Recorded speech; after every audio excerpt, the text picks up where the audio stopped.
ദൈവമനുഷ്യൻ്റെ സ്നേഹഗീത അധ്യായം 49. പത്രോസ് ആദ്യമായി മിശിഹായെ കാണുന്നു.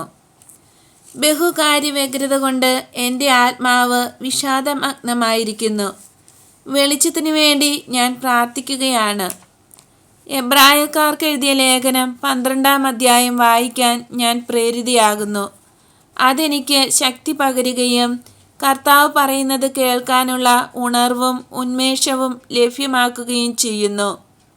അനവധി കാര്യങ്ങൾ എൻ്റെ മനസ്സിനെ മതിക്കുമ്പോൾ എനിക്ക് പറയാൻ തോന്നും, ഇനി അങ്ങോട്ട് യാതൊന്നും ചെയ്യാൻ എനിക്ക് ആഗ്രഹമില്ല. ഒരു സാധാരണ ജീവിതം, എന്തു വില കൊടുത്തും ഒരു സാധാരണ ജീവിതം നയിക്കണം. പക്ഷേ സംസാരിക്കുന്നതാരാണ് എന്നെനിക്കറിയാം. സ്നേഹമുള്ള കണ്ണുകൾ കൊണ്ട് കർത്താവ് യാചിക്കുന്നത്, എന്നെ നോക്കുന്നത് ഞാൻ കാണുന്നു. എനിക്ക് വേണ്ട എന്ന് പറയാൻ എനിക്കിനി സാധ്യമല്ല.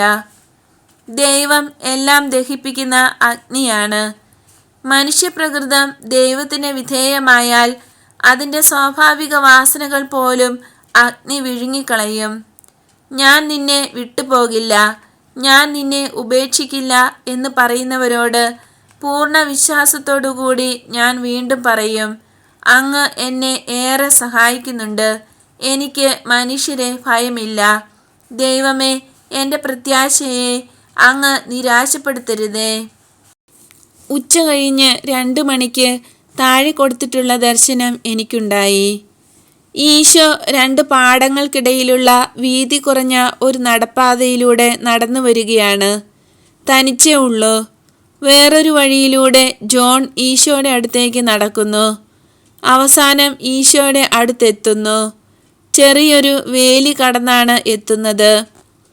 ഇന്നലത്തെ ദർശനത്തിലും ഇന്നത്തെ ദർശനത്തിലും വളരെ പ്രായം കുറഞ്ഞ ഒരുവനായിട്ടാണ് ജോൺ പ്രത്യക്ഷപ്പെടുന്നത്. മുഖം റോസാപ്പൂ പോലെ ചുവന്നിരിക്കുന്നു. മീശയും താടിയും ഇല്ല. പ്രായപൂർത്തിയായി പക്വത വന്ന ഒരു പുരുഷനാണെന്ന് തോന്നില്ല. യുവാവിൻ്റെ ആകാര സൗകുമാര്യം അവനുണ്ട്. മീശയും താടിയുമില്ല. മിനുസമായ അരുണാഭമായ കവിൾത്തടങ്ങൾ, ചുവന്ന ചുണ്ടുകൾ, പ്രകാശം പരത്തുന്ന പുഞ്ചിരി, വിശുദ്ധി നിറഞ്ഞ നോട്ടം. കണ്ണിൻ്റെ നീലിമ കൊണ്ടല്ല, ആത്മാവിൻ്റെ കന്യാത്വത്തിൽ നിന്ന് വരുന്ന വിശുദ്ധിയാണ് ആ കണ്ണുകളിൽ തിളങ്ങുന്നത്. അവൻ്റെ നീണ്ട ഇളം ചുവപ്പാർന്ന മുടി ഓരോ ചുവട് വയ്ക്കുമ്പോഴും തരളിതമായി പുഴയിലെ ഓളങ്ങൾ പോലെ ഇളകുന്നു. ഓടുമ്പോൾ ചലിക്കുന്നത് പോലെ തന്നെ അവൻ നടക്കുമ്പോഴും മുടി ചലിക്കുന്നു. വേലി കടക്കാൻ തുടങ്ങുമ്പോൾ ഗുരോ എന്ന് അവൻ ഉറക്കെ വിളിക്കുന്നു. ഈശോ തിരിഞ്ഞു നോക്കി പുഞ്ചിരിക്കുന്നു. ഗുരോ, അങ്ങയെ കാണാൻ ഞാൻ ഏറെ മോഹിച്ചു. അങ്ങ് താമസിക്കുന്ന വീട്ടിലെ ആളുകൾ പറഞ്ഞു ഉൾനാട്ടിലേക്ക് പോയിരിക്കുകയാണ് എന്ന്. എവിടെയെന്ന് കൃത്യമായി പറഞ്ഞില്ല. അങ്ങയെ കണ്ടുമുട്ടാൻ കഴിയാതെ പോകുമോ എന്ന് ഞാൻ ഭയപ്പെട്ടു. സംസാരിക്കുമ്പോൾ ബഹുമാന സൂചകമായി ജോൺ തല അല്പം കുനിച്ചാണ് പിടിച്ചിരിക്കുന്നത്. അവൻ്റെ കണ്ണുകളിലും പെരുമാറ്റത്തിൽ പൊതുവേയും സത്യസന്ധതയും സ്നേഹവും തുളുമ്പി നിൽക്കുന്നു. തല കുനിച്ചുവെങ്കിലും കണ്ണുകൾ ഈശോയുടെ മുഖത്തേക്ക് ഉയർത്തിക്കൊണ്ടാണ് സംസാരിക്കുന്നത്. നീ എന്നെ അന്വേഷിക്കുകയാണ് എന്ന് കണ്ട് ഞാൻ നിന്റെ അടുത്തേക്ക് വരികയായിരുന്നു. അങ്ങ് അകലെയുള്ള ഒരു വൃക്ഷക്കൂട്ടത്തെ ചൂണ്ടിക്കാട്ടിക്കൊണ്ട് ഈശോ പറഞ്ഞു, അതാ അവിടെ. ഇലകളുടെ നിറം കണ്ടാൽ അവ ഒലിവ് വൃക്ഷങ്ങളാണെന്ന് തോന്നും. ഞാൻ അവിടെ ഇരുന്ന് പ്രാർത്ഥിക്കുകയായിരുന്നു. ഇന്ന് വൈകുന്നേരം സിനഗോഗിൽ എന്താണ് പറയേണ്ടത് എന്ന് ധ്യാനിക്കുകയായിരുന്നു. നിന്നെ കണ്ട ഉടനെ ഞാൻ ഇങ്ങു പോന്നു. ആ വേലി കൊണ്ട് മറഞ്ഞിരിക്കുന്ന സ്ഥലം കണ്ണിൽ പെടാൻ വളരെ പ്രയാസമാണ്. പിന്നെ എങ്ങനെയാണ് അവിടുന്ന് എന്നെ കണ്ടത്? കാണാൻ പ്രയാസമാണെങ്കിലും ഇതാ ഞാൻ ഇവിടെ എത്തി. നിന്നെ ദൂരെ നിന്ന് കണ്ടതുകൊണ്ടാണ് ഞാനിങ്ങോട്ട് വന്നത്. കണ്ണുകൾക്ക് കാണാൻ കഴിയാത്തത് സ്നേഹം കാണുന്നു. അതെ, സ്നേഹം കാണുന്നു. ഗുരു, അങ്ങ് എന്നെ സ്നേഹിക്കുന്നുണ്ടോ? ഇതിന് ഉത്തരമായി ഈശോയുടെ മറു ചോദ്യം, സബദിയുടെ പുത്രനായ ജോണെ, നീ എന്നെ സ്നേഹിക്കുന്നുവോ? ഏറെ, ഏറെ. ഗുരു, അങ്ങയെ ഞാൻ എന്നും എപ്പോഴും സ്നേഹിച്ചിരുന്നതായി എനിക്ക് തോന്നുന്നു. അങ്ങയെ കണ്ടെത്തുന്നതിന് മുമ്പ്, അതിനൊക്കെ ഏറെക്കാലം മുമ്പേ എൻ്റെ ആത്മാവ് അങ്ങയെ അന്വേഷിക്കുകയായിരുന്നു. അങ്ങയെ കണ്ടപ്പോൾ എൻ്റെ ആത്മാവ് മന്ത്രിച്ചു, നീ അന്വേഷിക്കുന്നവൻ ഇതാണ്. എൻ്റെ ആത്മാവ് അങ്ങയെ കണ്ടതുകൊണ്ടാണ് ഞാൻ അങ്ങയെ കണ്ടുമുട്ടിയത്. നീ പറയുന്നത് ശരിയാണ്. ഞാൻ നിന്റെ അടുത്തേക്ക് വന്നതും എൻ്റെ ആത്മാവ് നിന്നെ കണ്ടതുകൊണ്ടാണ്. നീ എത്ര കാലം എന്നെ സ്നേഹിക്കും? എന്നേക്കും ഗുരു. എനിക്ക് അങ്ങയെ അല്ലാതെ വേറെ ആരെയും മേലിൽ സ്നേഹിക്കാൻ ആഗ്രഹമില്ല. നിനക്ക് അപ്പനും അമ്മയുമുണ്ട്, സഹോദരന്മാരുണ്ട്, സഹോദരിമാരുണ്ട്. നീ ജീവിതം ആരംഭിച്ചിട്ടേ ഉള്ളൂ. നീ ഒരു യുവതിയെ കണ്ടുമുട്ടും. നിങ്ങൾ സ്നേഹബദ്ധരാകും. ഇതാണ് നിന്റെ ജീവിതം. ഇതെല്ലാം എനിക്ക് വേണ്ടി നീ എങ്ങനെ ഉപേക്ഷിക്കും? ഗുരു, എനിക്ക് അറിഞ്ഞുകൂടാ. പറയുന്നത് അഹന്ത കൊണ്ടാണ് എന്ന് തോന്നരുത്. അങ്ങയുടെ വാത്സല്യം അച്ഛനമ്മമാരുടെയും സഹോദരീ സഹോദരന്മാരുടെയും ഭാര്യയുടെയും സ്നേഹത്തിന് ബദലായിരിക്കും. അങ്ങെന്നെ സ്നേഹിച്ചാൽ ഞാൻ ഉപേക്ഷിക്കുന്നതിനെല്ലാം പ്രതിഫലമായി എൻ്റെ സ്നേഹം നിനക്ക് കൊണ്ടുവരുന്നത് ദുഃഖമാണെങ്കിലോ മർദ്ദനമാണെങ്കിലോ? അങ്ങ് എന്നെ സ്നേഹിക്കുന്നെങ്കിൽ അതെല്ലാം നിസ്സാരമാണ്. ഞാൻ മരിക്കുന്ന ദിവസം, അയ്യോ, അങ്ങ് മരിക്കുകയോ? അങ്ങ് ചെറുപ്പമാണ്. നിയമവും അതിൻ്റെ യഥാർത്ഥ ഉദ്ദേശവും ആളുകൾക്ക് മനസ്സിലാക്കി കൊടുത്ത് മനുഷ്യരക്ഷ സാധിക്കാനാണ് മിശിഹ വന്നിരിക്കുന്നത്. ലോകം നിയമത്തെ വെറുക്കുന്നു, രക്ഷ പ്രാപിക്കാൻ അത് ആഗ്രഹിക്കുന്നില്ല. അതുകൊണ്ട് ദൈവം അയക്കുന്ന പ്രവാചകന്മാരെ ലോകമർദ്ദനങ്ങൾക്ക് വിധേയരാക്കുന്നു. അത് ഒരിക്കലും സംഭവിക്കാതിരിക്കട്ടെ. അങ്ങയെ സ്നേഹിക്കുന്ന എന്നോട് മരണത്തെപ്പറ്റിയുള്ള പ്രവചനം അരുതേ. അഥവാ അങ്ങ് മരിക്കുകയാണെങ്കിൽ തന്നെ ഞാൻ അങ്ങയെ തുടർന്നും സ്നേഹിക്കും. അങ്ങയെ സ്നേഹിക്കാൻ എന്നെ അനുവദിക്കൂ. ജോണിൻ്റെ നോട്ടം ഹൃദയമലിയിക്കുന്നതാണ്. തല നല്ല പോലെ താഴ്ത്തി ഈശോയുടെ കൂടെ നടക്കുന്ന അവൻ സ്നേഹത്തിനായി കെഞ്ചുന്നത് പോലെ തോന്നും. ഈശോ വഴിമധ്യത്തിൽ നിന്നും ക്രാന്തദർശികളായ കണ്ണുകൾ കൊണ്ട് ജോണിനെ സൂക്ഷിച്ചു നോക്കുന്നു. കുനിച്ച് തലയിൽ കൈ വച്ചുകൊണ്ട് ഈശോ പറഞ്ഞു, നീ എന്നെ സ്നേഹിക്കണമെന്നാണ് എൻ്റെ ആഗ്രഹം. ഗുരു, ജോൺ സന്തോഷവാനായി. കണ്ണിൽ വെള്ളം പൊടിച്ചെങ്കിലും സുന്ദരമായ അവൻ്റെ ചുണ്ടുകളിൽ പുഞ്ചിരിയാണ് കളിക്കുന്നത്. ഈശോയുടെ ദിവ്യമായ കയ്യിൽ അവൻ ചുംബിക്കുകയും അത് നെഞ്ചോട് ചേർത്ത് അമർത്തുകയും ചെയ്യുന്നു. അവർ യാത്ര തുടരുന്നു. നീ എന്നെ അന്വേഷിക്കുകയായിരുന്നു എന്നല്ലേ പറഞ്ഞത്? അതെ, എൻ്റെ കൂട്ടുകാർ അങ്ങയെ കാണാൻ ആഗ്രഹിക്കുന്നു എന്ന് പറയാനാണ് ഞാൻ തിരക്കിയത്. അങ്ങയുടെ സമീപത്തെത്താൻ തീവ്രമായ ആഗ്രഹം എനിക്കുണ്ടായിരുന്നു എന്നതും സത്യമാണ്. അങ്ങയെ വിട്ടുപോയിട്ട് ഏതാനും മണിക്കൂറുകളെ ആയുള്ളൂ. എന്നാലും അങ്ങില്ലാതെ കഴിയാൻ എനിക്ക് സാധ്യമല്ല. ദൈവവചനം ജനങ്ങളുടെ ശ്രദ്ധയിൽപ്പെടുത്താൻ നീ വേണ്ടത് ചെയ്തോ? ഞാൻ മാത്രമല്ല, ജെയിംസും അങ്ങയെപ്പറ്റി വാചാലമായി സംസാരിച്ചു. അവർക്ക് വിശ്വാസമാകുന്ന രീതിയിൽ സംസാരിച്ചു. അങ്ങനെ വിശ്വാസം തീരെ ഇല്ലാതിരുന്നവൻ കൂടി ഇപ്പോൾ വിശ്വസിച്ചു തുടങ്ങി. വിശ്വാസമില്ലാതിരുന്നതിന് അവനെ കുറ്റപ്പെടുത്തിയിട്ട് കാര്യമില്ല. അവൻ കാണിച്ചത് വിവേകം മാത്രമാണ്. നമുക്ക് പോയി അവൻ്റെ വിശ്വാസം കൂടുതൽ ഉറപ്പുള്ളതാക്കാം. അവൻ എന്തോ ഭയപ്പെടുന്നത് പോലെ തോന്നി. അവൻ ഭയപ്പെടുന്നത് എന്നെയാണോ? ഞാൻ നല്ലവർക്ക് വേണ്ടിയും അതിലും ഉപരി തെറ്റുപറ്റിയവർക്കു വേണ്ടിയും വന്നിട്ടുള്ളവനാണ്. മനുഷ്യരെ രക്ഷിക്കാനാണ് ഞാൻ വന്നിരിക്കുന്നത്, അവരെ വിധിക്കാനല്ല. സത്യസന്ധരായ ആളുകളോട് ഞാൻ എപ്പോഴും കാരുണ്യമേ കാണിക്കൂ. പാപികളോടും കാരുണ്യം കാണിക്കും. സത്യസന്ധത ഇല്ലാത്തവർ എന്ന് പറയുമ്പോൾ ആന്തരികമായി സത്യസന്ധത പാലിക്കാതെ തിന്മ ചെയ്യുകയും നല്ലവരാണ് എന്ന് ഭാവിക്കുകയും ചെയ്യുന്നവരെയാണ് ഞാൻ ഉദ്ദേശിക്കുന്നത്. സ്വാർത്ഥ ലാഭത്തിനു വേണ്ടി അയൽക്കാരെ കടത്തിവെട്ടാനാണ് അവർ ഇതൊക്കെ ചെയ്യുന്നത്. അങ്ങനെയാണെങ്കിൽ ശിമയോന് ഭയപ്പെടാനൊന്നുമില്ല. അവനെപ്പോലെ വിശ്വസ്തനായി വേറെ ആരെയും കണ്ടുകിട്ടില്ല. ഞാൻ ഇഷ്ടപ്പെടുന്നത് അതാണ്. നിങ്ങളെല്ലാവരും അങ്ങനെയാകണമെന്നാണ് എൻ്റെ ആഗ്രഹം. അങ്ങയോട് പറയാൻ ശിമെയോന് ഏറെ കാര്യങ്ങളുണ്ട്. ഇന്ന് സിനഗോഗിൽ പ്രസംഗിച്ച ശേഷം അവന് പറയാനുള്ളതൊക്കെ ഞാൻ കേൾക്കാം. സിനഗോഗിൽ ഞാൻ സംസാരിക്കുന്നുണ്ട് എന്ന വിവരം പണക്കാരെയും നല്ല ആരോഗ്യമുള്ളവരെയും കൂടാതെ ചുറ്റുപാടുമുള്ള സാധുക്കളെയും രോഗികളെയും അറിയിക്കണമെന്ന് ഞാൻ പറഞ്ഞിട്ടുണ്ട്. സുവിശേഷം ഇവർക്കെല്ലാം ആവശ്യമുള്ളതാണ്. അവർ ഗ്രാമത്തിൻ്റെ അടുത്തെത്തി. റോഡിൽ കുറെ കുട്ടികൾ കളിക്കുന്നുണ്ട്. അതിൽ ഒരാൾ ഓടുന്നതിൻ്റെ ഇടയ്ക്ക് ഈശോയുടെ കാലുകളിൽ വന്ന് തട്ടി. ഈശോ പിടിച്ചില്ലായിരുന്നെങ്കിൽ അവൻ വീഴുമായിരുന്നു. വീണില്ലെങ്കിലും വീണ് കാലൊടിഞ്ഞ മാതിരി അവൻ കരയാൻ തുടങ്ങി. ഈശോ അവനെ കൈകളിൽ എടുത്തിട്ട് ചോദിച്ചു, ഒരു ഇസ്രായേൽക്കാരൻ ഇങ്ങനെ കരയുകയോ?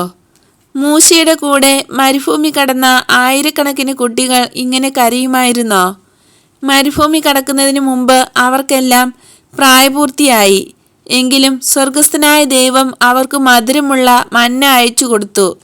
നിഷ്കളങ്കരായ കുഞ്ഞുങ്ങളെ ദൈവം സ്നേഹിക്കുന്നു. ഭൂമിയിലെ ഈ മാലാഖമാരെ, ചിറകില്ലാത്ത ഈ പക്ഷികളെ ദൈവം സംരക്ഷിക്കുന്നു.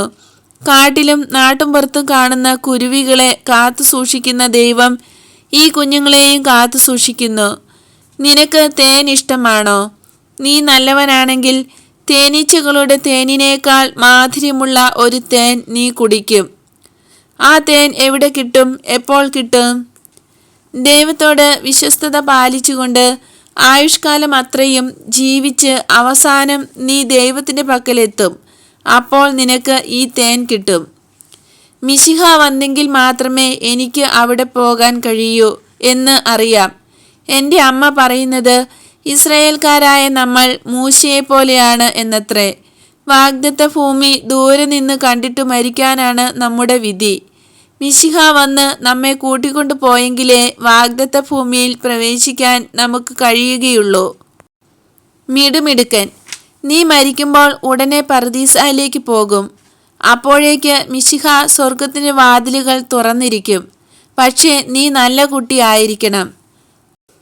ഒരു ചെമ്പ് കുടവുമായി അടുത്ത ഒരു വീട്ടിൻ്റെ ഉള്ളിലേക്ക് കടന്ന ചെറുപ്പക്കാരിയായ ഒരു സ്ത്രീയെ കണ്ടിട്ട് അമ്മേ അമ്മേ എന്ന് വിളിച്ചുകൊണ്ട് ആ കുട്ടി ഈശോയുടെ കൈകളിൽ നിന്ന് ഊർന്നിറങ്ങി അവൻ്റെ അമ്മയുടെ അടുത്തേക്ക് ഓടി.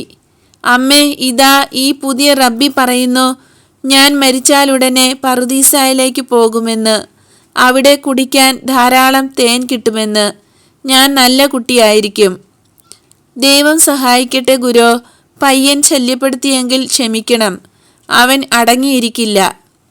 സ്ത്രീയെ, നിഷ്കളങ്കത ശല്യം ചെയ്യില്ല. ദൈവം നിന്നെ അനുഗ്രഹിക്കട്ടെ.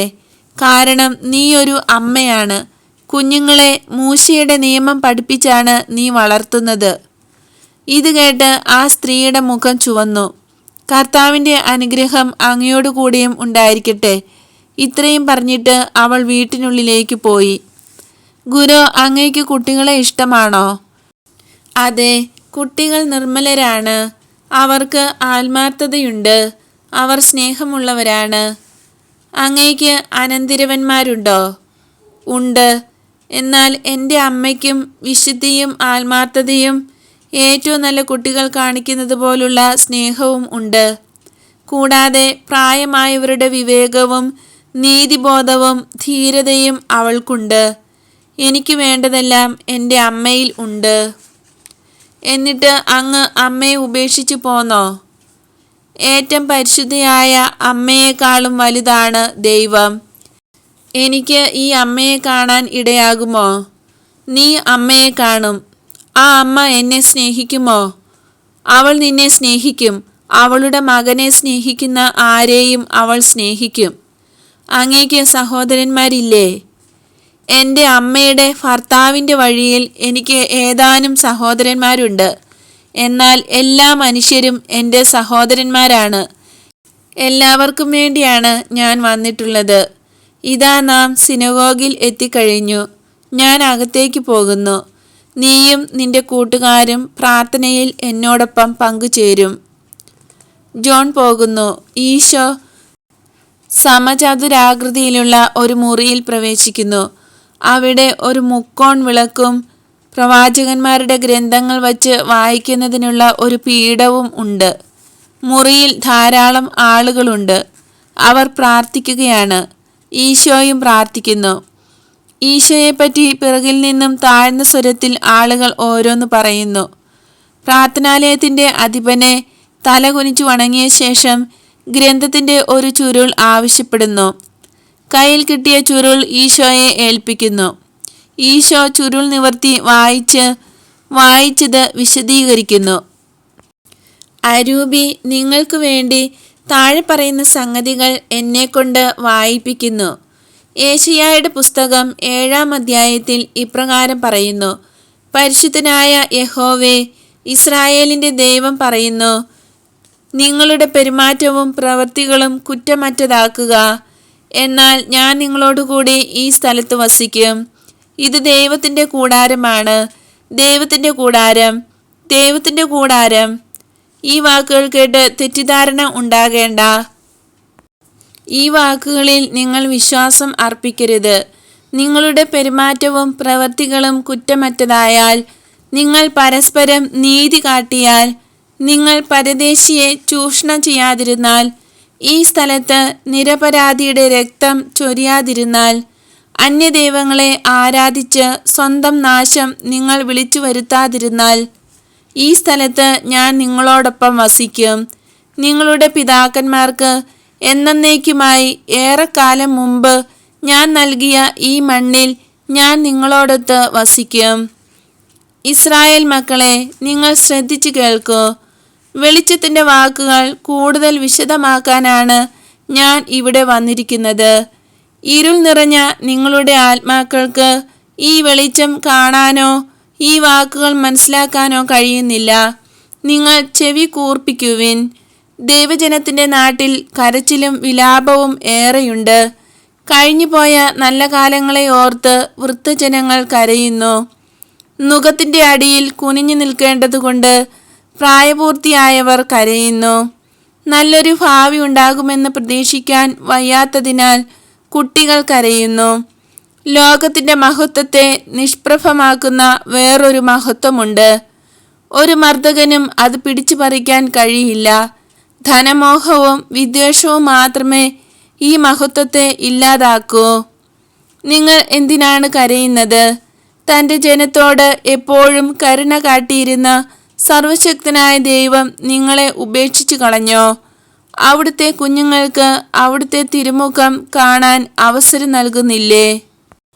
കടൽ രണ്ടായി പിളർന്ന് ഇസ്രായേലിനെ ആ കടൽ കടത്തിയ ദൈവം, ശത്രുക്കളിൽ നിന്ന് കാത്തു സൂക്ഷിച്ച ദൈവം, വഴികാട്ടിയായി നിയമസംഹിതയും നൽകിയ ദൈവം ഇപ്പോൾ നിങ്ങളുടെ ദൈവമല്ലേ? ദൈവത്തിൻ്റെ ഈ മണ്ണിൽ നിങ്ങൾ കുടിയേറി താമസിക്കണം എന്ന് ആവശ്യപ്പെടുകയും ഒരു പിതാവ് തൻ്റെ മക്കളോട് എന്ന വണ്ണം നിങ്ങളുമായി ഉടമ്പടി ഉണ്ടാക്കുകയും ചെയ്ത ദൈവം നിങ്ങളുടെ ദൈവം അല്ലേ? ആണെങ്കിൽ എന്തുകൊണ്ടാണ് അന്യദേശക്കാർ നിങ്ങളെ അടിമപ്പെടുത്തിയത്? നിങ്ങളിൽ പലരും പറയും, എങ്കിലും ദൈവാലയം ഇവിടെ ഉണ്ടല്ലോ. ദൈവാലയം ഇവിടെ ഉണ്ടായിരുന്നാൽ പോരാ, അവിടെ പോയി ദൈവത്തോട് പ്രാർത്ഥിച്ചാൽ പോരാ. ഓരോ മനുഷ്യൻ്റെയും ഹൃദയമാണ് അവൻ ആദ്യമായി കടന്നു ചെല്ലേണ്ട ദൈവാലയം. അവിടെ പരിശുദ്ധമായ പ്രാർത്ഥനകൾ അവൻ ഉരുവിടണം. ഹൃദയം ശുദ്ധീകരിക്കാത്ത പക്ഷം പ്രാർത്ഥന പവിത്രമായിരിക്കില്ല. തൻ്റെ ജീവിതശൈലിയും ശീലങ്ങളും സ്നേഹബന്ധങ്ങളും സാധുക്കളോടും ഭൃത്യജനങ്ങളോടും ബന്ധുക്കളോടും ദൈവത്തോടും നീതി കാട്ടുന്നത് സംബന്ധിച്ച നിബന്ധനകൾ കുറ്റമറ്റതാക്കുന്നില്ലെങ്കിൽ അവൻ്റെ ഹൃദയത്തിൽ പരിശുദ്ധമായ പ്രാർത്ഥനകൾ ഉണ്ടാവില്ല. സമ്പന്നന്മാരായ ആളുകൾ ദേവാലയത്തിലെ കാണിക്കപ്പെട്ടികളിൽ വൻ തുകകൾ നിക്ഷേപിക്കുന്നത് ഞാൻ കാണുന്നുണ്ട്. എന്നാൽ അവരുടെ ഹൃദയം കല്ലുപോലെയാണ്. അവർ പാവപ്പെട്ട ഒരുവനോട് പറയുകയില്ല, സഹോദര, ഇതാ ഒരു കഷ്ണം റൊട്ടി, ഒരു കാശ്, ഇതെടുത്തോളൂ, ഇതാരും അറിയണ്ട, ഞാൻ നിന്നെ സഹായിച്ചു എന്നത് നിന്നെ നിരുത്സാഹപ്പെടുത്താതിരിക്കട്ടെ. ഞാൻ അഹങ്കരിക്കാതെയും ഇരിക്കട്ടെ. ദൈവം തങ്ങളുടെ പ്രാർത്ഥനകൾ ഉടനെ ചെവിക്കൊണ്ടില്ല എന്ന് പരാതിപ്പെടുന്നവരെ ഞാൻ കാണുന്നുണ്ട്. ഒരു പാവപ്പെട്ടവൻ പലപ്പോഴും ഒരു പാവപ്പെട്ട സ്വന്തക്കാരൻ അവരുടെ അടുത്ത് വന്ന് സഹായിക്കണം എന്ന് പറയുമ്പോൾ പറ്റില്ല എന്ന് ഹൃദയശൂന്യമായി പറയുന്നവരാണ് ഇവർ. നിങ്ങളുടെ ഭരണാധികാരികൾ നിങ്ങളെ ഞെക്കിപ്പിഴിഞ്ഞ് പണമുണ്ടാക്കുന്നു. നിങ്ങൾ ദരിദ്രരായിത്തീരുന്നു. അതുകൊണ്ട് നിങ്ങൾ കരയുന്നത് ഞാൻ കാണുന്നു. നിങ്ങൾ ഒരാളെ വെറുക്കുമ്പോൾ അയാളുടെ രക്തം പിഴിഞ്ഞെടുക്കുകയാണ്. ഒരു മനുഷ്യന്റെ ശരീരത്തിൽ നിന്ന് രക്തവും ജീവനും അപഹരിക്കുന്നത് നിങ്ങൾ നിസ്സാരമായി കാണുന്നു. അല്ലയോ ഇസ്രായേൽ, നിന്റെ രക്ഷയുടെ സമയം ആഗതമായിരിക്കുന്നു. സന്മനസ്സ് വളർത്തി നിങ്ങളുടെ ഹൃദയങ്ങളിലേക്ക് രക്ഷ എത്തുന്നതിന് വഴി തെളിക്കുവിൻ. സത്യസന്ധരായിരിക്കുവിൻ, നല്ലവരായിരിക്കുവിൻ, പരസ്പരം സ്നേഹിക്കുവിൻ. ധനവാന്മാർ പാവപ്പെട്ടവരെ പുച്ഛിക്കരുത്. കച്ചവടക്കാർ ജനങ്ങളെ കബളിപ്പിക്കരുത്. പാവപ്പെട്ടവർക്ക് ധനവാന്മാരോട് അസൂയ പാടില്ല. നിങ്ങളെല്ലാവരും ഒരപ്പൻ്റെ മക്കളാണ്. നിങ്ങളെല്ലാവരും ഒരു ദൈവത്തിൻ്റെതാണ്. നിങ്ങളുടെ എല്ലാം അന്ത്യം ഒന്നാണ്. മിശിഹ നിങ്ങൾക്ക് വേണ്ടി തുറക്കുന്ന സ്വർഗത്തിൻ്റെ കവാടങ്ങൾ പാപം വഴി നിങ്ങൾ കൊട്ടിയടയ്ക്കരുത്. നിങ്ങൾ ഇതുവരെ തെറ്റായ വഴിയിലൂടെ സഞ്ചരിച്ചോ? ഇനി അങ്ങോട്ട് നേർവഴി നടക്കുവിൻ. അബദ്ധങ്ങളെയെല്ലാം പരിത്യജിക്കുവിൻ.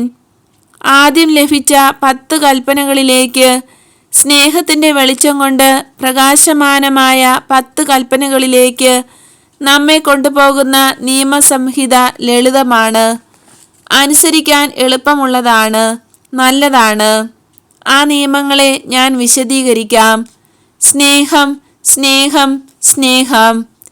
ദൈവത്തിന് നിങ്ങളോടുള്ള സ്നേഹം, നിങ്ങൾക്ക് ദൈവത്തോടുള്ള സ്നേഹം, നിങ്ങൾക്ക് നിങ്ങളുടെ അയൽക്കാരോടുള്ള സ്നേഹം. എപ്പോഴും സ്നേഹിക്കുവിൻ, എന്തെന്നാൽ ദൈവം സ്നേഹമാണ്. ദൈവത്തിൽ ജീവിക്കാൻ അറിയാവുന്നവർ പിതാവായ ദൈവത്തിൻ്റെ കുഞ്ഞുങ്ങളാണ്. ഞാൻ ഇവിടെ വന്നിരിക്കുന്നത് എല്ലാവർക്കും വേണ്ടിയാണ്, എല്ലാവർക്കും ദൈവത്തിൻ്റെ വെളിച്ചം കൊടുക്കാൻ. നിങ്ങൾക്ക് വേണ്ടി ഭക്ഷണമായി മാറുന്ന ദൈവത്തിൻ്റെ വചനം ഇതാ.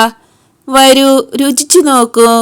നിങ്ങളുടെ ആത്മാവിൻ്റെ രക്തം ഈ ഭക്ഷണം കഴിച്ച് മാറ്റിയെടുക്കൂ. എല്ലാ വിഷമവും മാഞ്ഞു പോകട്ടെ, എല്ലാ ആസക്തികളും മരിക്കട്ടെ. പുതിയ ഒരു മഹത്വം നിങ്ങൾക്ക് ലഭിക്കാൻ പോകുന്നു, അനന്തമായ മഹത്വം.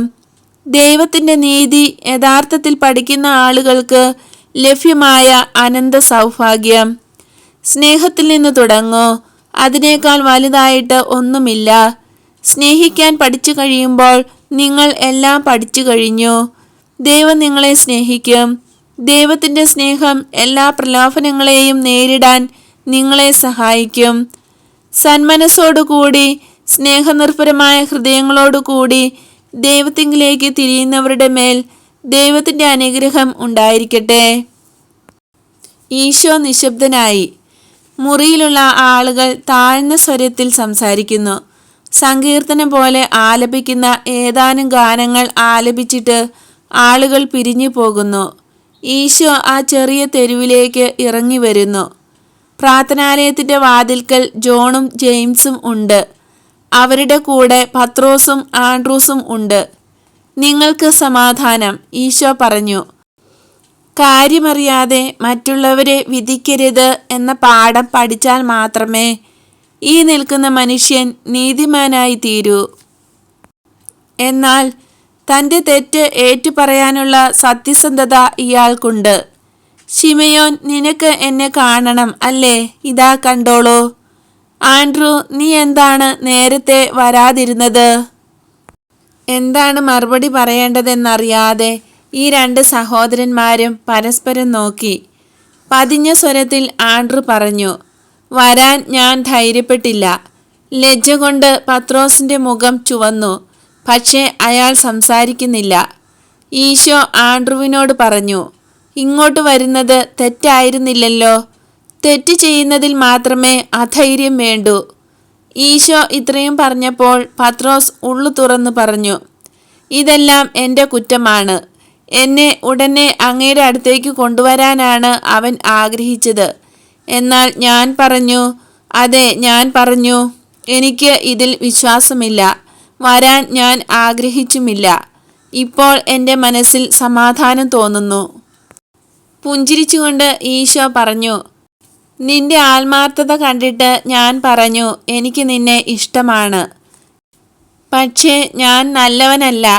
അങ്ങ് ആ പ്രാർത്ഥനാലയത്തിൽ പ്രസംഗിച്ചപ്പോൾ പറഞ്ഞതൊന്നും ചെയ്യാൻ എനിക്ക് ശക്തിയില്ല. എന്നെ ആരെങ്കിലും ദ്രോഹിച്ചാൽ എനിക്ക് പെട്ടെന്ന് കോപം വരും. എനിക്ക് ധനമോഹമുണ്ട്. പണം എനിക്കിഷ്ടമാണ്. മീൻ കച്ചവടത്തിൽ എപ്പോഴുമില്ല, ചിലപ്പോഴൊക്കെ ഞാൻ കബളിപ്പിച്ചിട്ടുണ്ട്. എനിക്ക് എഴുത്തും വായനയും അറിഞ്ഞുകൂടാ. അങ്ങയെ പിന്തുടരാനോ അങ്ങയുടെ വെളിച്ചം സ്വീകരിക്കാനോ എനിക്ക് വേണ്ടത്ര സമയമില്ല. ഞാൻ എന്തു ചെയ്യാനാണ്? അങ്ങ് പറയുന്നത് പോലെ ജീവിച്ചാൽ കൊള്ളാമെന്നുണ്ട്.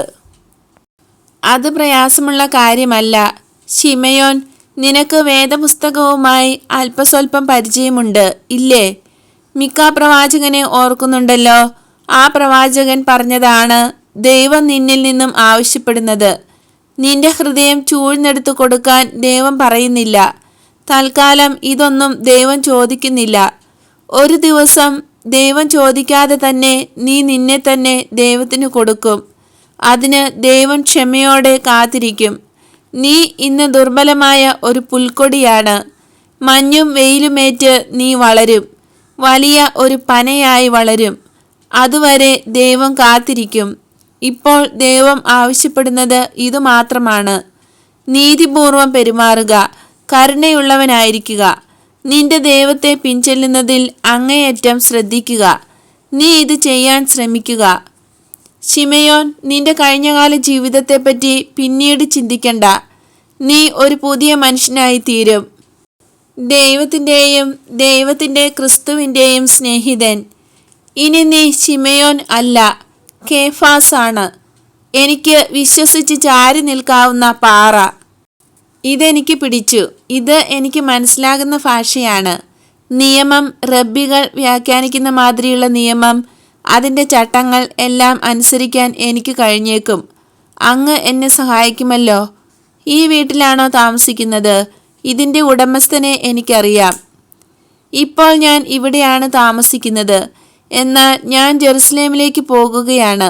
അതിനുശേഷം പലസ്തീനായിലെങ്ങും നടന്ന് ഞാൻ പ്രസംഗിക്കും. അതിനുവേണ്ടിയാണ് ഞാൻ വന്നത്. കൂടെ കൂടെ ഞാൻ ഇവിടെ വരും. ഞാൻ അങ്ങ് പറയുന്നത് കേൾക്കാൻ വീണ്ടും വരും.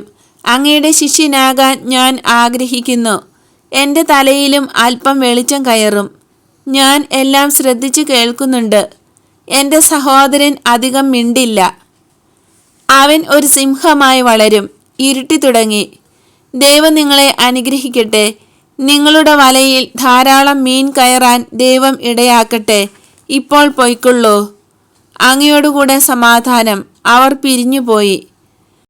പുറത്തേക്ക് വന്ന ഉടൻ പത്രോസ് പറയുന്നു, വേറെ വലകൾ കൊണ്ട് വേറൊരു തരം മീനിനെ ഞാൻ പിടിക്കും എന്ന് നേരത്തെ അദ്ദേഹം പറഞ്ഞല്ലോ. അതിൻ്റെ അർത്ഥം എന്താണാവോ?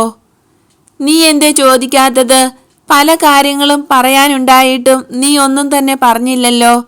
എനിക്കാകട്ടെ ഒരു വിമ്മിട്ടം. മറ്റുള്ള റബ്ബുകളിൽ നിന്നും വളരെ വ്യത്യസ്തനാണ് ഇദ്ദേഹം. ഈശോ ഇനി ജെറുസലേമിലേക്കാണ് പോകുന്നത്. എന്നെയും കൂടെ കൊണ്ടുപോകുമോ എന്ന് ചോദിക്കണമെന്നോർത്തു. പക്ഷെ ധൈര്യം വന്നില്ല. ഈശോയുടെ കൂടെ നടക്കാനുള്ള അടക്കാനാകാത്ത ആഗ്രഹം ജോണിൻ്റെ മുഖത്ത് സ്ഫുരിച്ചിരുന്നു. നീ പോയി അദ്ദേഹത്തോട് ചോദിക്കൂ. നമ്മൾ പെട്ടെന്നാണ് പിരിഞ്ഞു പോന്നത്. പത്രോസ് പറഞ്ഞു. നമ്മൾ അദ്ദേഹത്തെ ബഹുമാനിക്കുന്നു, അദ്ദേഹത്തോട് മതിപ്പുണ്ട് എന്നെങ്കിലും അദ്ദേഹത്തെ അറിയിക്കണം. നിന്റെ അപ്പനോട് ഞാൻ വിവരം പറഞ്ഞേക്കാം. ജെയിംസേ, ഞാൻ പോകട്ടെ? പോകൂ. ജോൺ ഓടിപ്പോകുന്നു. അതീവ സന്തുഷ്ടനായി തിരിച്ച് ഓടി വരുന്നു. ഞാൻ അദ്ദേഹത്തോട് പറഞ്ഞു, ജെറുസലേമിലേക്ക് അങ്ങയുടെ കൂടെ ഞാനും വരട്ടെ? സുഹൃത്തെ, വന്നോളൂ. എന്നെ സുഹൃത്തെന്ന് വിളിച്ചു. നാളെ ഈ സമയത്ത് ഞാൻ ഇവിടെ എത്തണം. പിന്നെ അദ്ദേഹത്തോടൊത്ത് ജെറുസലേമിലേക്ക്. ദർശനം അവസാനിക്കുന്നു.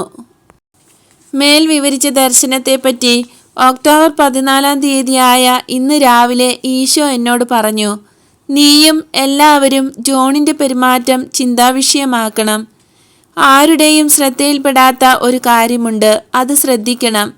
ഹൃദയവിശുദ്ധി ഉള്ളവനും സ്നേഹമുള്ളവനും വിശ്വസ്തനുമായതുകൊണ്ട് നിനക്ക് അവനോട് മതിപ്പ് തോന്നുന്നു. അവൻ ഏറെ എളിമയുള്ളവനായിരുന്നു എന്ന വസ്തുത നിന്റെ ശ്രദ്ധയിൽപ്പെടുന്നില്ല. പത്രോസ് എൻ്റെ അടുത്ത് വന്നത് പ്രധാനമായും ജോൺ വഴിയാണ്. എന്നാൽ അതിനെപ്പറ്റി വിനയപൂർവ്വം ജോൺ നിശബ്ദത പാലിച്ചതേയുള്ളൂ. പത്രോസിനെ കൊണ്ടുവന്നവൻ എൻ്റെ ആദ്യത്തെ അപ്പസ്തോലൻ ജോൺ ആയിരുന്നു. എന്നെ ആദ്യം തിരിച്ചറിഞ്ഞത്, എന്നോടാദ്യം സംസാരിച്ചത്, ആദ്യമായി എൻ്റെ പിന്നാലെ വന്നത്, എന്നെപ്പറ്റി ആദ്യമായി മറ്റുള്ളവരോട് പറഞ്ഞത്, ഇതെല്ലാം ജോൺ ആയിരുന്നു. എന്നിട്ടും അവൻ എന്താണ് പറയുന്നത്? ശിമയോന്റെ സഹോദരനായ ആൻഡ്രു ആയിരുന്നു സ്നാപക യോഹന്നാന്റെ വാക്കുകൾ കേട്ട് ഈശോയുടെ പിന്നാലെ പോയ 2 പേരിൽ ഒരാൾ. അവൻ ആദ്യം കണ്ടുമുട്ടിയത് തൻ്റെ സഹോദരൻ ശിമയോനെയാണ്. ശിമയോനോട് അവൻ പറഞ്ഞു, ഞങ്ങൾ മിശിഹായെ കണ്ടുമുട്ടി. അവൻ ശിമയോനെ ഈശോയുടെ അടുത്തേക്ക് കൂട്ടിക്കൊണ്ടുപോയി. എനിക്ക് വേണ്ടി എന്തെങ്കിലും ചെയ്യുന്നവരിൽ ജോണിനെ അനുകരിക്കുന്നവർ എത്ര പേരുണ്ട്? തന്നെപ്പോലെ വേറൊരു പ്രേക്ഷിത പ്രവർത്തകനില്ല എന്ന് കൊട്ടിഘോഷിക്കാതെ. ഒരു സംരംഭത്തിൻ്റെ വിജയം ഒട്ടേറെ കാര്യങ്ങളെ ആശ്രയിച്ചാണിരിക്കുന്നത്. വിശുദ്ധി മാത്രമല്ല, മാനുഷികമായ തൻ്റെടവും ഭാഗ്യവും. തൻ്റെ അത്ര ധൈര്യമില്ലാത്തവരുമായ, ഒരുപക്ഷെ വിശുദ്ധിയിൽ തന്നേക്കാൾ മുമ്പന്മാരായ മറ്റാളുകളുമായി ഇടയ്ക്കിടെ ഉണ്ടാകുന്ന സമ്പർക്കവും വിജയത്തിന് കാരണമാകുന്നു എന്ന് വിചാരിക്കുന്നവർ എത്ര പേരുണ്ട്? നീ എന്തെങ്കിലും നല്ല കാര്യം ചെയ്യുന്നതിൽ വിജയിച്ചാൽ എല്ലാം സ്വന്തം മിടുക്കുകൊണ്ടാണ് സാധിച്ചത് എന്ന രീതിയിൽ അഹങ്കരിക്കരുത്. പ്രേക്ഷിതരുടെ കർത്താവായ ദൈവത്തെ സ്തുതിക്കുക. സഹകരിച്ച ഓരോരുത്തർക്കും അർഹിക്കുന്ന അഭിനന്ദനം കൊടുക്കുന്നതിനും അംഗീകാരം നൽകുന്നതിനും ആത്മാർത്ഥതയുള്ള ഹൃദയവും തിമിരം കയറാത്ത കണ്ണുകളും സൂക്ഷിക്കുക.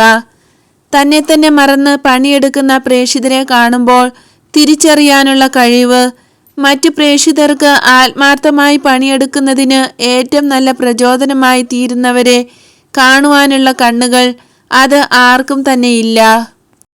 അവരെ ദൈവം മാത്രമേ കാണുന്നുള്ളൂ. അവരെ കണ്ടാൽ പേടിത്തൊണ്ടന്മാരാണെന്ന് തോന്നും. എന്നാൽ ധൈര്യശാലികളായ പ്രവർത്തകരെ കർമ്മോത്സുകരാക്കുന്ന അഗ്നി സ്വർഗത്തിൽ നിന്ന് താഴേക്കിറങ്ങുന്നത് ഇവരുടെ പരിശ്രമം കൊണ്ടാണ്. ഞാൻ പണിയെടുക്കുന്നു, എന്നാൽ ഈ മനുഷ്യർ എന്നേക്കാൾ അധികമായി സ്നേഹിക്കുന്നു, പ്രാർത്ഥിക്കുന്നു. ഇയാൾക്കുള്ളത്ര സ്വയം പരിത്യാഗം ഞാൻ ശീലിച്ചിട്ടില്ല. ഈശോ പറഞ്ഞതുപോലെ സ്വന്തം മുറിയിൽ കതകടച്ചിരുന്ന് രഹസ്യമായി പ്രാർത്ഥിക്കുന്നവനാണ് ഇയാൾ. ഈ മനുഷ്യൻ്റെ എളിമയും പുണ്യജീവിതവും ഞാൻ കാണുന്നുണ്ട്. മറ്റുള്ളവരും ഇതറിയണം. അതുകൊണ്ട് ഞാൻ പറയും, ഞാൻ പണിയെടുക്കുന്ന ഉപകരണമാണ്. അതിനെ പ്രവർത്തിപ്പിക്കുന്ന ഊർജം ഇയാളാണ്. ദൈവവുമായി ഐക്യപ്പെട്ടിരിക്കുന്ന ഈ സഹോദരനിൽ കൂടിയാണ് സ്വർഗീയ ഊർജം എന്നിലേക്കൊഴുകുന്നത്. ഇങ്ങനെ പറയാൻ കഴിയുന്ന ആത്മാർത്ഥമായ ഒരു ഹൃദയം പ്രേക്ഷിതനുണ്ടാകണം. എളിമയുള്ളവരും പ്രേക്ഷിതർക്ക് ശക്തി പകരുവാൻ ആരുമാരും അറിയാതെ സ്വയം ബലിയായി അർപ്പിക്കുന്നവരുമായ ആളുകളുടെ മേൽ പിതാവ് വർഷിക്കുന്ന അനുഗ്രഹം ഈ എളിയവരുടെ സംഭാവന കാണുകയും പ്രേക്ഷിത ജോലിയിൽ ദൈവിക ശക്തിക്കുള്ള സ്ഥാനം മനസ്സിലാക്കുകയും ചെയ്യുന്നവരുടെ മേലും ഉണ്ടാകും. എളിമയുള്ളവർ നിശബ്ദമായി പ്രാർത്ഥനയിലൂടെ നേടിത്തരുന്ന ശക്തിയെപ്പറ്റി മൂക്കിനപ്പുറം കാണാത്തവർ ബോധവാന്മാരല്ല. എല്ലാവർക്കും ഇതൊരു പാഠമായിരിക്കട്ടെ. ജോൺ എൻ്റെ ഏറ്റവും പ്രിയപ്പെട്ട ശിഷ്യനാണോ? അതെ, പലതിലും. അവൻ എൻ്റെ പ്രതിച്ഛായയല്ലേ? നിർമ്മലൻ, സ്നേഹശീലൻ, അനുസരണയുള്ളവൻ, കൂടാതെ എളിമയുള്ളവനും. ഒരു കണ്ണാടിയിലെന്ന പോലെ അവനിൽ എൻ്റെ പ്രതിരൂപം ഞാൻ കണ്ടു. എൻ്റെ സിദ്ധികൾ അവനിൽ ഞാൻ കണ്ടു. അതുകൊണ്ട് എൻ്റെ വേറൊരു സത്വത്തെപ്പോലെ, ആത്മാവിനെപ്പോലെ അവനെ ഞാൻ സ്നേഹിച്ചു. അവനിൽ പിതാവിൻ്റെ നിഴൽ ഞാൻ കണ്ടു. പിതാവ് ഒരു കൊച്ചു ക്രിസ്തുവായി അവനെ കരുതി. എൻ്റെ അമ്മ എന്നോട് പറയും, അവൻ എൻ്റെ രണ്ടാമത്തെ മകനാണ് എന്ന് തോന്നും. ഒരു മനുഷ്യനായി നീ രൂപാന്തരം പ്രാപിച്ചതുപോലെ തോന്നും അവനെ കാണുമ്പോൾ. ബോധജ്ഞാനത്തിൻ്റെ രാജ്ഞിയായ അവൾ നിന്നെ എത്ര ആഴത്തിൽ മനസ്സിലാക്കിയിരിക്കുന്നു. മേരിയുടെയും ജോണിൻ്റെയും ഹൃദയങ്ങൾ രണ്ട് നീല അങ്കികളാണ്. അവ ഒന്നായി എനിക്ക് അഭയം നൽകുന്ന സ്നേഹമായി ഭവിച്ചു. അവരുടെ സ്നേഹം ഒന്നായി തീർന്നു. ജോണിനെ മേരിക്കും മേരിയെ ജോണിനും ഞാൻ ഏൽപ്പിച്ചു കൊടുക്കുന്നതിന് മുമ്പ് തന്നെ ഇത് സംഭവിച്ചു. തങ്ങൾ തമ്മിലുള്ള സാമ്യം മനസ്സിലാക്കിയതുകൊണ്ട് അവർ പരസ്പരം സ്നേഹിച്ചു. പിതാവിൻ്റെ കുഞ്ഞുങ്ങൾ, പുത്രൻ്റെ സഹോദരങ്ങൾ.